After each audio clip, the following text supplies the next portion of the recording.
This season of Lent, we're inviting our congregation to remember your baptism. Baptism might be a one-off event. It might have happened many years ago, but it is a lifelong process of growing up into Christ, to be like Christ. It's also a calling to remember that before we did anything, God calls us out as his beloved children.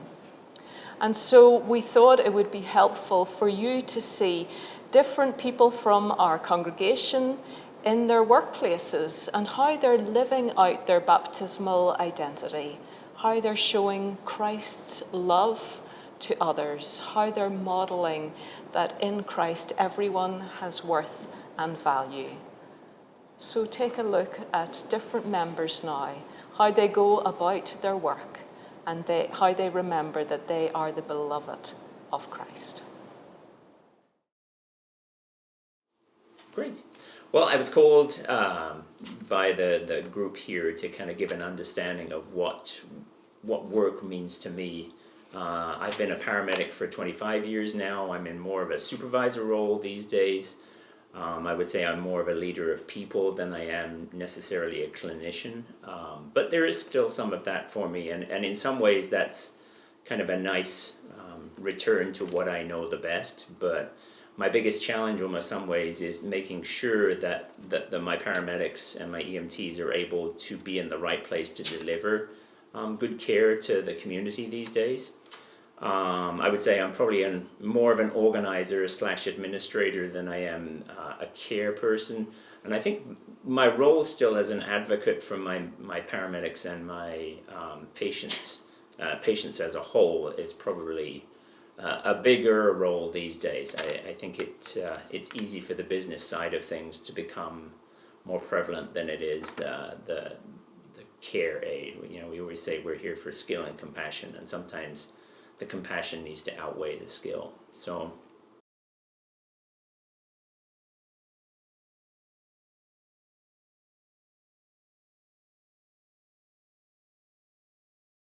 I was really struck a few months ago at GPS when Corey Wilson did his presentation on that your work is your priestly vocation. And that's really stuck with me. I'm really in kind of the mindset, hopefully these days, that every day before I walk into the building, I'm saying some prayers for a good day, that the staff is in a good mental mindset to be able to produce good care and to look out for each other. And just being there as a shoulder to cry on or somebody to lean on as needed, I think is an important thing for me.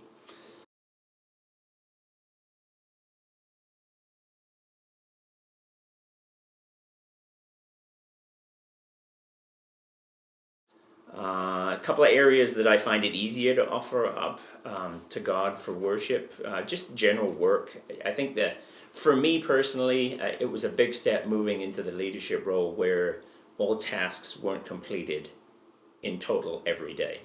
And being at peace with the idea that I'm leaving stuff incomplete or perhaps having to hand that off to somebody else.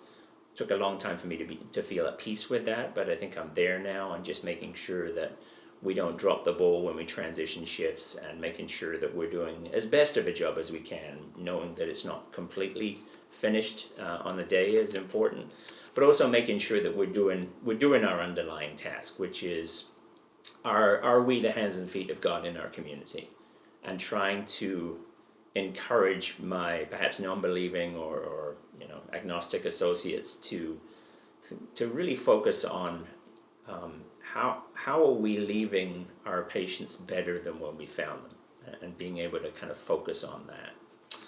A couple of areas that are harder to understand or harder to feel at peace with for worship would be discipline and having patience with poor performers or those who are just in it for the wrong reasons, and if this is just a step for them in the right direction. So really being at peace with when I'm having to counsel somebody, is this is not personal, this is professional. We're focusing on doing the best job that we can with the skills that we're given, and trying not to feel as if I'm personally putting somebody down, but really, hey, as a group we can do a much better job here. Actually, last year, strangely enough, I lost one of my associates on the mobility wheelchair van division.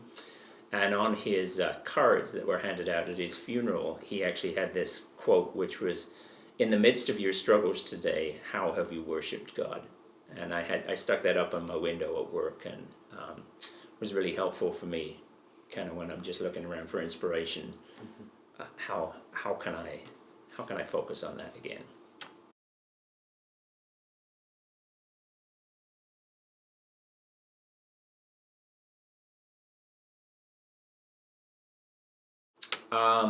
Areas that I want Christ to really step into this world.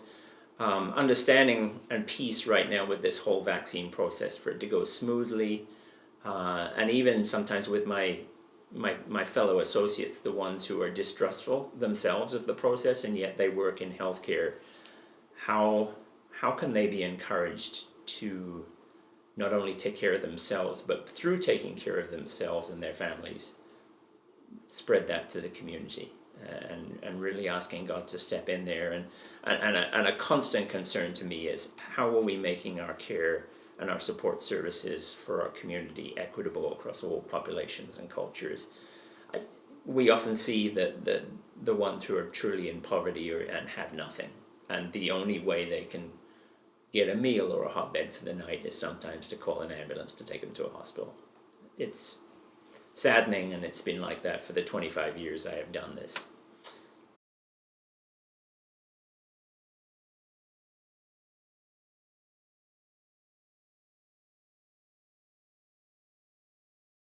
Remembering my baptismal identity when I go about my work, truly kind of stay in that priestly role.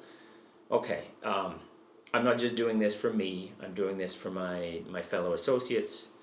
What can I do to make their day better, and hopefully through doing that, making my day better too, and just constantly being there, almost more of a chaplain role, perhaps in some ways, being somebody who's there when needed, and able to step in or assist when needed is a big thing for me.